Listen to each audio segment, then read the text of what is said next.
कई माताओं की आदत होती है, जब शंकर भगवान को बेलपत्र चढ़ाती है तो उस बेलपत्र पर ओम लिख देती है या चंदन लगा देती है या बीच पत्ती पर थोड़ा सा कुछ भी लगाएगी, भले चावल का दाना लगाएगी, भले वो चंदन लगाएगी, भले वो अष्टगंध लगाएगी, गुलाल लगा देगी, अबीर लगा देगी, कुछ भी लगाकर उस जगह पर लगाकर फिर भगवान को चढ़ा।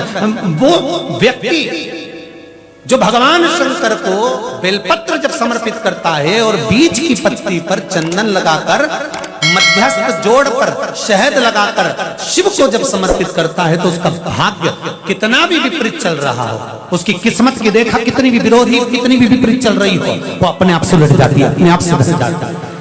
उसको सुधारने के लिए कोई दूसरा नहीं आता। आप अपनी किस्मत को संवार सकते हो, आप अपनी किस्मत को संवारने में देरी नहीं कर सकते, आप स्वयं संवार सकते। इतना सुंदर कहा है, जिस दिए में बाती लगी हुई है, बाती पूरी जल चुकी है, उसकी राख या उसका काला थोड़ा सा भाग दिए के अंदर रखा है और आपने दूसरी बाती रखकर उसको जला दिया, तो वो जलाया गया जो भाग है लक्ष्मी को छीर्ण कर देता। 15 दिन तक व्यापार ठीक नहीं चल सकता। एक बार प्रैक्टिकल करके देखना। दिए के अंदर अगर कोई बाती जल गई, जलने के बाद ठंडी हो गई, ठंडी होकर उसमें राख पड़ी हुई है, या उसके अंदर कोई काला सा आप गोल बत्ती लगाते तो काला का एक भाग काला काला सा जला हुआ उसके अंदर रह जाता है। कई लोगों की आदत रहती है कि अब शाम का टाइम तो है, उसको कौन हटाए, उसी में अपन दूसरी बत्ती रख दो, जला दो, उसी में रखकर दूसरी बत्ती जला दो, भाग उसी में पड़ा हुआ है पुराना, और आपने दूसरी बत्ती अगर रखकर जला दी है, व्यापार होगा, व्यवसाय होगा, या फिर घर में रखा हुआ धन होगा, 15 दिन के लिए वो छिन्न होगा, वो जाएगा। पैसा टिकने वाला नहीं 15 दिन तक, चाहे कुछ भी कर लो। कई लोग कहते भी होंगे कि हमारी दुकान तो 8 दिन तो अच्छी चलती, 8 दिन के बाद नया क्या हो जाता है, 15 दिन अच्छी चलती, 15 दिन के बाद नया जाने क्या हो जाता है। तो उसमें गलती ढूंढो कि हम गलती क्या कर रहे हैं। ये तो व्यापार तो अच्छा चल रहा है, ग्राहक भी आ रहे हैं, सब कुछ होता है। जब 15 दिन ग्राहक आते हैं तो 15 दिन क्यों नहीं आते, 8 दिन ग्राहक आते हैं तो 8 दिन क्यों नहीं आते, उसके पीछे तुम्हारा कोई कारण होगा। फिर अपनी गलती को ढूंढो कि हमारी गलती क्या हो। या तो बहू है या सास या घर में रहने वाला कोई व्यक्ति या घर के बच्चे दिए में दिया रखकर जला देते, मतलब उस बाती को फिर रखकर जला दिया, तो अब उसको तो तुम्हें भोगना है। अब उनको नहीं मालूम कि गलती क्या हो रही, गलती अपन कर रहे हैं। कितना सुंदर संवाद है वहां, बहुत ध्यान दीजिएगा जरा। अग्नि पुराण, स्कंद पुराण, दोनों पुराण में स्मरण करिएगा। कार्तिक खंड स्कंद पुराण का पढ़िए और अग्नि पुराण का भाग पढ़िए। बेलपत्री का पेड़ हो, पीपल का पेड़ हो, बड़ का वृक्ष हो, चाहे आंवले का वृक्ष हो, चाहे घर मंदिर से बाहर जाकर, अर्थात घर से बाहर जाकर, मंदिर से बाहर जाकर खुले में अगर आप कोई दिया जला रहे हो, दीप प्रकट कर रहे हो, तो उसमें इतना घी इतना तेल मत डालकर जलाना कि दिया ठंडा हो जाए और तेल और घी उसमें पड़ा की पड़ा रह जाए। कई बार आपके साथ में भी हुआ होगा, आप दशा माता की पूजन करने गए हो या पीपल की पूजन करने गए हो या वृक्ष की पूजन करने गए, आंवले की पूजन करने गए, बेलपत्री का पूजन करने गए, तुमने तो दिए में घी डाल लिया ज्यादा, बत्ती भी लगा दी तुमने और इस भाव से लगाई कि जलेगा थोड़ी देर तक, और मालूम पड़े तुम्हारी पूजन हुई, हवा का वेग आया, दिया ठंडा हो गया और उसमें घी पड़ा रह गया, उसमें तेल पड़ा रह गया। महाराज, जिस व्यक्ति ने दिया लगाया,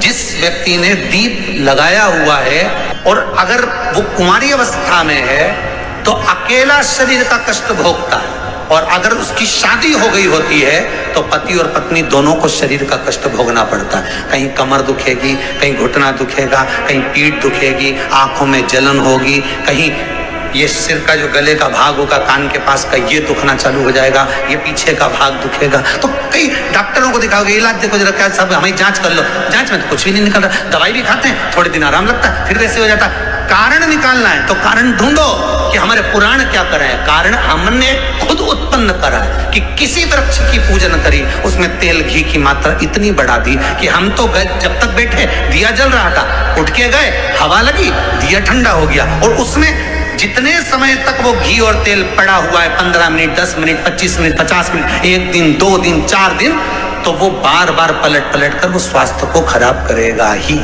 चाहे कुछ भी कर लो, कितनी भी जांच करो। ध्यान दीजिएगा, जीवन में अगर कहीं अशांति का अनुभव होता है, मन को शांति नहीं रहती, बार बार ऐसा लगता है कि रोना आ रहा है, कुछ घर में अच्छा नहीं लग रहा, कहीं आंख फटक रही है, कहीं कोई पड़क रहा है, तो कभी ऐसा लगे एक सफेद फूल पुष्प कुंदकेश्वर महादेव के नाम से अपने घर में से लेकर घुमाकर शिव जी को समर्पित कर कर आ जाओ।